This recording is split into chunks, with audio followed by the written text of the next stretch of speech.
On pense tous que c'est nous qui choisissons ce qu'on regarde. Qu'on ouvre YouTube, qu'on clique sur une vidéo, qu'on décide nous-mêmes du moment où on s'arrête. Mais la vérité est beaucoup moins rassurante. YouTube ne te propose pas du contenu pour t'aider. YouTube te propose du contenu pour te garder.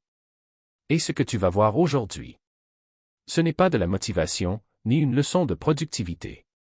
C'est une radiographie de ton cerveau, et des mécanismes que YouTube utilise pour le contrôler, souvent sans que tu t'en rendes compte. Voici cette preuve concrète que YouTube manipule ton cerveau. Et surtout, comment t'en protéger avant qu'il soit trop tard. Respire. On commence. Tu crois être accro aux vidéos. Mais en réalité, tu es accro à l'instant juste avant de cliquer. Ton cerveau ne libère pas le plus de dopamine pendant la vidéo. Il le libère avant. Psychologiquement, ça s'appelle le reward prediction spike. Ton cerveau espère, imagine, rêve que cette vidéo sera enfin celle qui va t'aider, te motiver, te transformer. C'est la même mécanique que dans le jeu, les paris et même certaines addictions physiques. YouTube ne te montre pas ce que tu veux voir. Il te montre ce que ton cerveau espère voir. Voilà la manipulation. Tu penses choisir. Mais c'est l'anticipation qui te choisit. Chaque élément visuel sur YouTube est conçu pour stimuler ton cerveau en microdose. Les couleurs rouges et blancs. Les bords arrondis. Les petites animations subtiles. Les suggestions qui glissent doucement.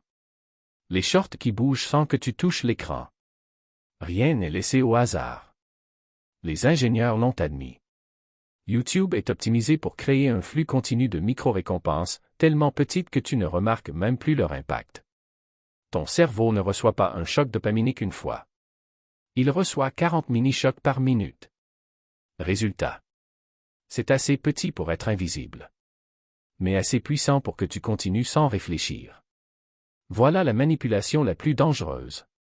YouTube te fait croire que tu apprends, alors que tu te distrais. Tu regardes un podcast business, tu te sens productif. Tu regardes une analyse psychologique, tu te sens intelligent.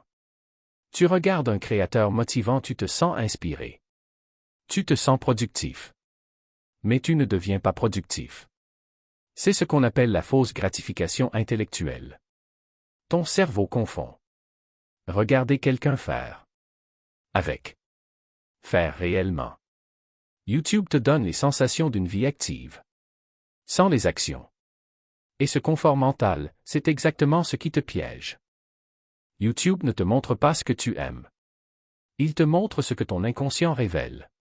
Tu t'arrêtes 0,2 secondes sur une image? YouTube le voit. Tu reviens sur un passage pour écouter une phrase? YouTube le voit. Tu scrolles plus vite certaines catégories? YouTube le voit. L'algorithme ne lit pas tes choix. Il lit tes micro-réactions.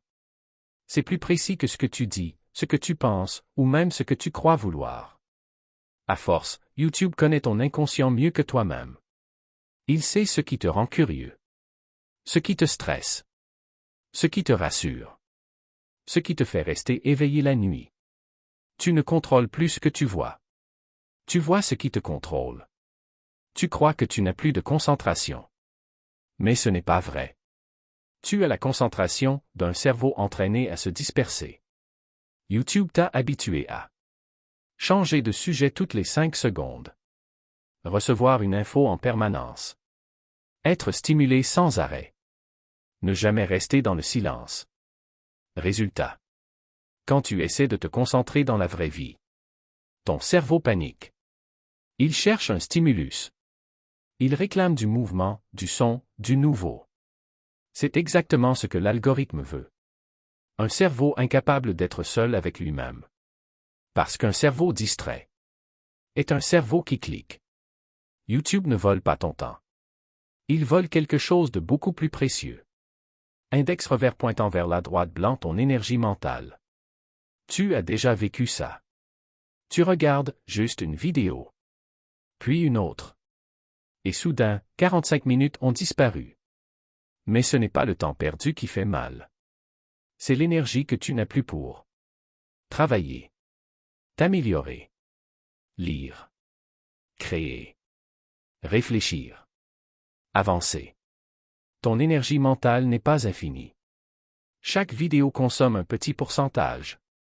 Jusqu'à ce qu'il ne reste plus rien pour ta propre vie. YouTube ne veut pas ton temps. Il veut ton esprit disponible.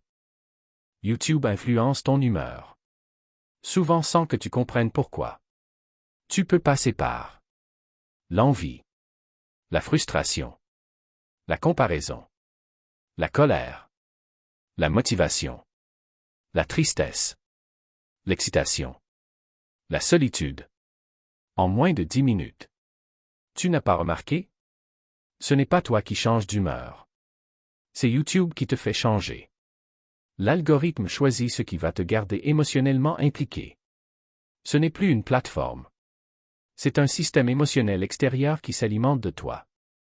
Et si tu ne t'en protèges pas, il finit par décider comment tu te sens. Voici les solutions les plus efficaces. Pas des conseils TikTok. Pas des slogans. Des méthodes validées par la psychologie comportementale.